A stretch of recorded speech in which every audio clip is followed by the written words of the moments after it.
But I think it depends on what the subject matter is and who the character is, isn't it? You know, whether or not that character would, you know, if you're going to see a Tarantino film or whatever, or you're watching a film or a story by Tom Stoppard or whatever, or Alan Ayckbourn, you know, there are things that are right for the tone and feel and of the subject matter and the subject matter that you choose. You know, if you're talking about people on death row in America, you know, they're not people who are going to hold back and, you know, it's like watching The Wire or whatever. You know, the great thing about The Wire is that those characters are, you feel, not that I've ever been in that environment, you know, there is a ring of truth about it because of the extremity of language and the no punches that are pulled for it, you know. Yeah, I always like listening to music. You know, that's always, I love that when you find a bit of music that's something that goes with something. You know, if you're finding, like when I was writing Dead Heavy Fantastic, and I came across this track that my daughter, which was a hidden track on a Blur LP called Me White Noise with Phil Down. It was sort of a track that they made really off their heads at 3 o'clock in the morning. And often when I was writing one of the later drafts of that play, you know, I'd always play it first thing in the morning as a way of trying to get myself into the mindset of that particular play. So yeah, but obviously you look around for everything, you know, books, films, you know. So at the moment I'm acquiring a whole load of books to do with, you know, this piece that I've hinted at before that I'm going to write, hopefully starting in March, you know. Absolutely, I would redraft,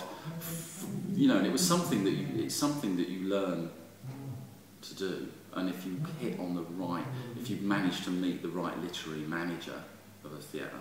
you know, it's something. I was lucky. There was when I played Bad Jazz, and I was working with a company called MCC Theatre Company in New York, who picked up on it before anyone in Britain picked up on it, and there was a guy there called Stephen Willems who I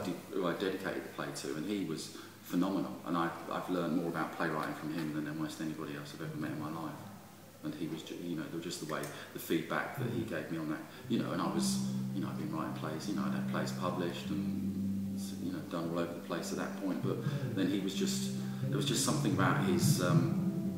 insight into the play and making me rewrite, and, you know, it's something more in that American ethic that was just, I thought was fantastic, that I learnt a lot from, you know, so I would always, you know, yeah, five or six drafts for any play. I think it's you finding out what the piece is, you know. It's you finding out what it is, you know, and then just sort of that, you know, that quote I think there's always attributed, I think, to Jimmy McGovern, don't get it right, get it read, you know. It's so much better to have something on the page there than to begin to,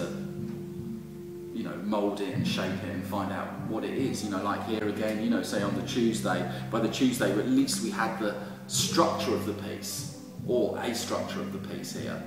And that's, you know, and that's when, you know, you can begin to breathe this, you know, a little bit of relief, you know, because you've got a structure. At least there's that,